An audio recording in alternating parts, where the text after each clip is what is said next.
A carpet of pink petals. A pretty world on the outside can oftentimes do nothing to help in preventing a shattered world on the inside. Our protagonist understood this and unfortunately had to live it. Mother Nature and I were not in agreement on that beautiful day in May. She was right on schedule, busily showing off her new spring wardrobe.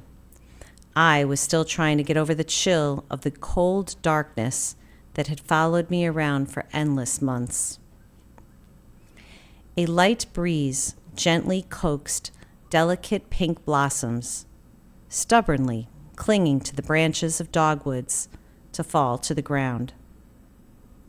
A heady scent of freshly mowed grass made me inhale a little deeper. Birds joyfully dipped in and out of the tree branches, chirping and cooing love songs to attract new mates. Their love songs reminding me that mine was about to die. The fallen petals formed a carpet of pink along the pathway leading up to the staircase of the imposing government building. I tried to remember if pink blossoms were scattered on the silk-covered aisle as I walked towards my groom. I couldn't remember.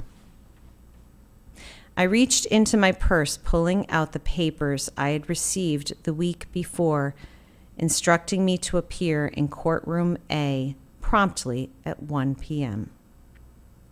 I was early, hoping to arrive before him.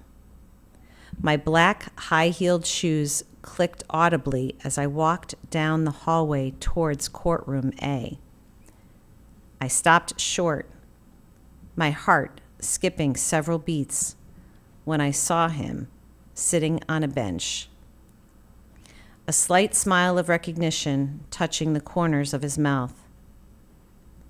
It had been 2 years since we stood in our bathroom, looking back at our reflections in the mirror and knowing that the glass was about to shatter.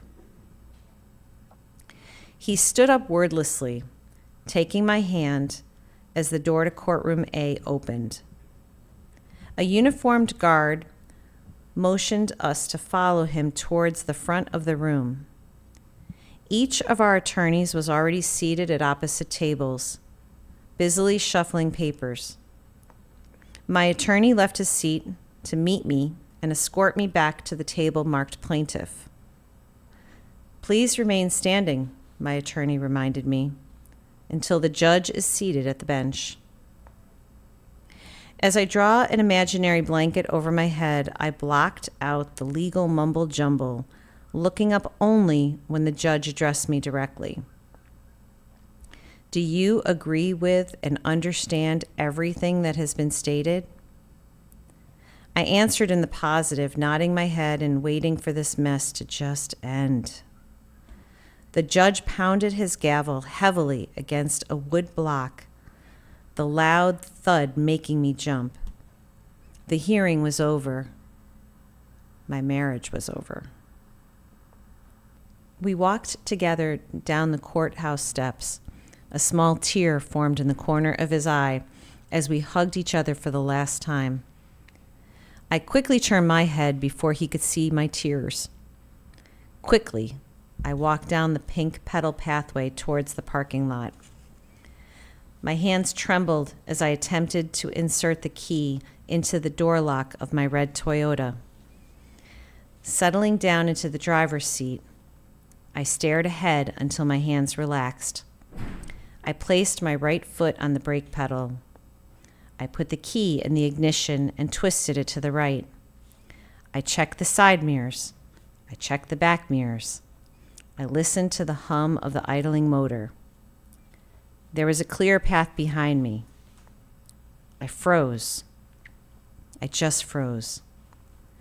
I turned off the motor and I sat in my red Toyota as the sun glared through the windshield. My tears at last stopped. I reached for my sunglasses perched on the dashboard. I placed my right foot on the brake pedal. I put the key in the ignition and twisted it to the right. I checked the side mirrors. I checked the back mirrors. I listened to the hum of the idling motor. There was a clear path behind me. I set the gear in reverse. There was a clear path behind me. I backed out of the parking space. I turned left out of the lot and I merged onto the main road. I knew the road ahead was bumpy, riddled with potholes, and often branching off into unfamiliar twists and turns. Tugging a little harder on my seatbelt, I drove straight ahead.